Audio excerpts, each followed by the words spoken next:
Hi friends, இன்றைக்கி நம்ம வீடியோவில் ஒரு பெரிய மேட்டர் பார்த்துடலாம். ஆஸ்திரேலியாவில் 15 வயசுக்கு கீழே இருக்கிற குழந்தைகள் எல்லாருக்கும் கம்ப்ளீட் சோஷியல் மீடியா பேன் பண்ணியிருக்காங்க. Facebook, Instagram, TikTok, Snapchat, YouTube எந்த அக்கௌண்ட்ஸ்லேயும் ஓப்பன் பண்ண முடியாது. ஏன் ஆஸ்திரேலியா எந்த பேன் பண்ணியிருக்காங்க? இந்தியாவிலையும் இது வருமா?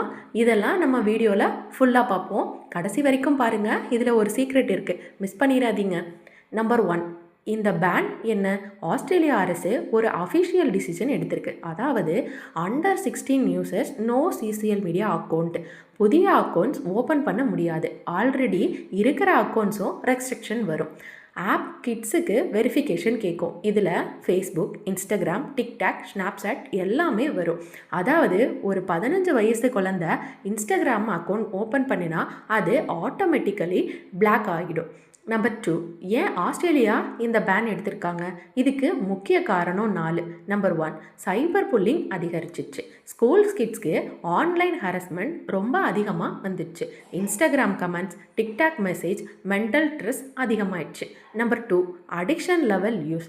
கிட்ஸ் நிறைய நேரம் ஃபோன் யூஸ் பண்ணுறாங்க. ஸ்டடி டைம் குறைஞ்சிடுச்சு, ஸ்லீப்பிங்கும் குறைஞ்சிடுச்சு. அதனால் number 3, dangerous content. Violent videos, adult content, fake message இதெல்லாம் குழந்தைங்க ஈஸியாக பார்க்குறாங்க. Number 4, privacy safety. Kids details leak ஆகிற சான்ஸ் அதிகம். ஸ்கேம், க்ரோமிங், ஐடென்டிஃபை தீப் இதெல்லாம் அதிகமானது. இதனால தான் கவர்மெண்ட் ஸ்ட்ராங் ஸ்டெப் எடுத்திருக்குது. நம்பர் 3, இந்த பேன் எப்படி வேலை செய்யும்? ஆப் கிட்ட age verification mandatory. Face scan அல்லது கவர்மெண்ட் ஐடி வெரிஃபை பண்ணும். வயசு 16க்கு கீழே இருந்துச்சுன்னா ஆட்டோமேட்டிக்காக பிளாக் ஆகிடும். பேரண்ட்ஸ் கிட்ட ஃபுல் கண்ட்ரோலும் போயிடும். இது ஒரு குழந்தை சீக்ரெட்டாக அக்கௌண்ட் ஓப்பன் பண்ணினாலும் சிஸ்டம் டெடெக்ட் பண்ணும். நம்பர் 4, ஆஸ்திரேலியாவில் மட்டும்தானா? இந்தியாவிலும் வருமா? சரி, முக்கியமான கேள்வி இதுதான். இந்தியாவில் சேம்லா வருமா? இப்போதைக்கு இல்லை, ஆனால் ஃப்யூச்சரில் வர வாய்ப்பு இருக்குது. பிகாஸ் இந்தியாவும் சைபர் புல்லிங் ப்ராப்ளம் அதிகம் இருக்குது. கிட்ஸ் அடிக்ஷன் ஆப்ஸ் அதிகம் யூஸ் பண்ணுறாங்க.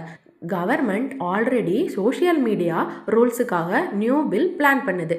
OTT, short videos, adult content. அதனால் 100% வராது என்று சொல்ல முடியாது. கிட்ஸுக்கு நல்லதா கெட்டதா? ஃபஸ்ட்டு நன்மைகளை பார்ப்போம். ஸ்டடி கான்சன்ட்ரேஷன் அதிகரிக்கும். மென்டல் ஹெல்த் பெட்டராக இருக்கும். ஸ்லீப் கரெக்டாக இருக்கும். ஆன்லைன் ஃப்ராட்ஸ் குறையும். ப்ரைவசி சேஃப்டி இருக்கும். டிஃபால்ட் என்னென்னா க்ரியேட்டிவிட்டி, ரீல்ஸ், யூடியூப் குறையும். ஃப்ரெண்ட்ஸ் கனெக்ட் ஆக முடியாது. என்டர்டெயின்மெண்ட் குறையும். ஸோ அட்வான்டேஜ் மற்றும் டிஸ்அட்வான்டேஜ் இரண்டும் இருக்குது. நம்பர் 6, பேரண்ட்ஸ் எப்படி ரியாக்ட் பண்ணுறாங்க? Most parents happy. பிகாஸ் கிட்ஸுக்கு மிகவும் சேஃபாக இருக்குது. ஆனால் டீனேஜர்ஸ் ரொம்ப அப்செட்டாக இருக்காங்க. ஃப்ரெண்ட்ஸ் யூஸ் பண்ணுறாங்க, நான் யூஸ் பண்ண முடியாதுன்னு ஃபீல் பண்ணுறாங்களாம். நம்பர் 7, இது இந்தியாவில் வந்தால் என்ன நடக்கும்? ஸ்கூல் யூனிஃபார்மில் ரீல்ஸ் நோ மோர். டியூஷன் போயிட்டு வந்ததும் ஃபோன் எடுத்தால் ஆப் பிளாக். டீச்சர்ஸ்க்கும் டென்ஷன் குறையும். பேரண்ட்ஸுக்கு ஃபெஸ்டிவல் மாதிரி ஃபீல் இருக்கும். வியூவர்ஸ் ரசிப்பாங்க. கடைசியாக கன்க்ளூஷன் பார்ப்போம்.